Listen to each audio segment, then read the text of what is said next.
Well, the U.S. Senate is on recess, but you could characterize it as a state work period. Senator Todd Young is in Indiana and traveling the state, talking to organizations and constituents throughout the state, and he has made some time to drop by Studio I to talk with us as well. Thank you, Senator, for joining us. It's great to be with you.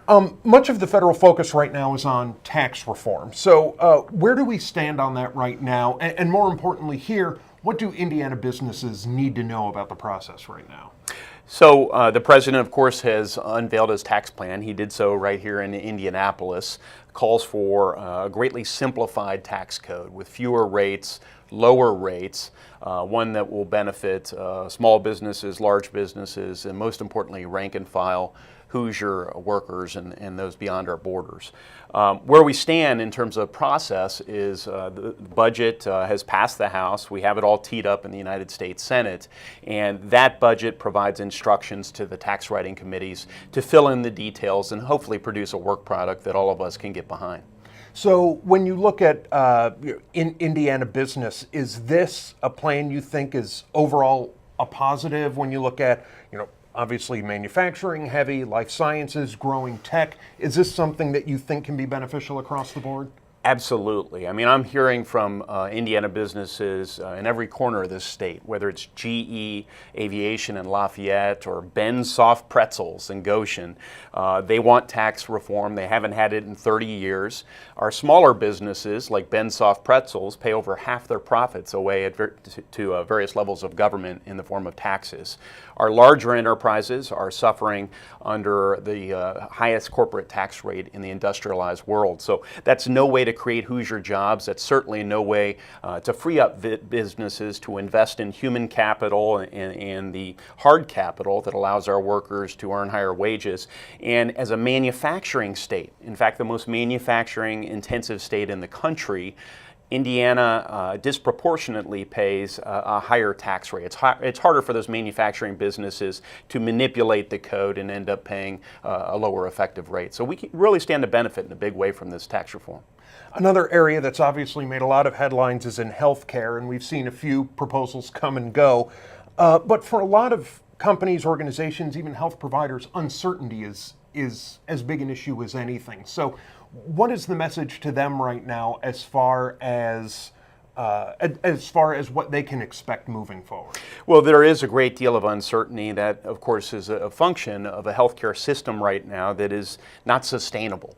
Several years ago, it's neither here nor there how it came about, but a system was put in place that has led to increased premiums, higher co-pays, and less access to health care, especially if you happen to reside in a rural area. In fact, roughly 2/3 of Hoosier counties only have one health insurance provider. So we need more competition in the system, and until we alleviate that and move to a different system, there's going to be continued uncertainty. So my pledge to Hoosiers remains to try and work with folks on the other side of the aisle. In fact, I've reached out to every single Democrat in the United States Senate to solicit their ideas on health care, and I think there is some common ground to build on. In the near term, we're going to have to come together and try and stabilize premiums in what's called the individual market. So if your employer doesn't happen to provide you health insurance, you have to go in those Obamacare exchanges, and we're really seeing an increase in costs there. And I'm a member of the Health Care Committee, so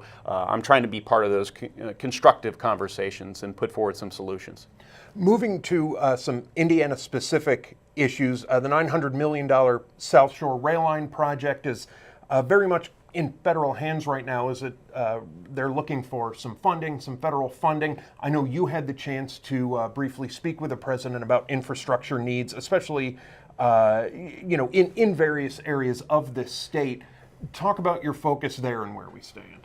So the double tracking of what's called the South Shore Line up in northwestern Indiana would perhaps be the best bang for the buck the entire state of Indiana would get on any infrastructure project. Now, it's expensive, and I commend the local authorities, our state government, for lining up the funds that they need and lining up the community and statewide support needed to get this project across the finish line. Secretary Elaine Chao, our Secretary of Transportation, came into the region by my invitation some time ago, and she too was impressed and thinks that this project is worthy of support. That said, in the President's budget, there's an elimination of the funding stream that the local officials were planning on to take this project across the finish line. So I'm working with Pete Visklosky up in the region, with Joe Donnelly, with Jackie Walorski, with all the stakeholders in the Indiana delegation to see if we can get that final bit of funding put in place. And as a member of the Infrastructure Committee in the Senate, I'm going to keep pressing because this is so important if we're going to tie the Northwestern region more closely to Chicagoland, bringing high-paying jobs into Chicagoland and really catalyzing sort of a private sector stimulus ultimately into that area. Is it something you're optimistic about? I'm cautiously optimistic. There are a lot of senators, there are a lot of legislators that are pushing for various projects. Right now, we need to get through tax reform so we can start growing the economy at a faster rate, bringing in more resources to the federal government to help fund projects like the South Shore Line. I know a big focus for you has been the opioid epidemic, which has hit Indiana very hard and has hit the whole country very hard. And I know you have spoken quite a bit on this on the floor. What are some of the experiences or knowledge you can bring from Indiana to this federal discussion? What are you hoping to see? Well, we need to continue to invest where investments are needed. We've done so over the last couple of years when I was serving in the House of Representatives. Those public investments in public health are paying dividends.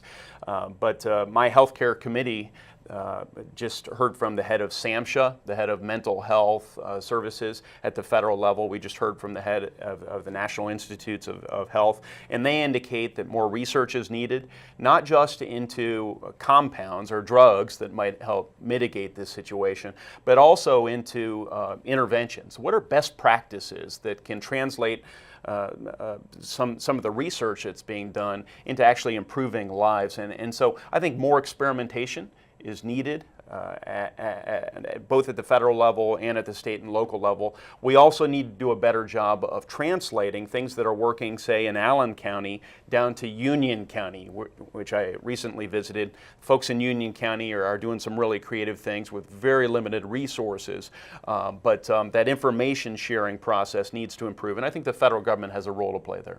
And finally, just overall, I know that your time in Indiana is taking you to Fort Wayne, obviously Indianapolis, Brown County, Lafayette.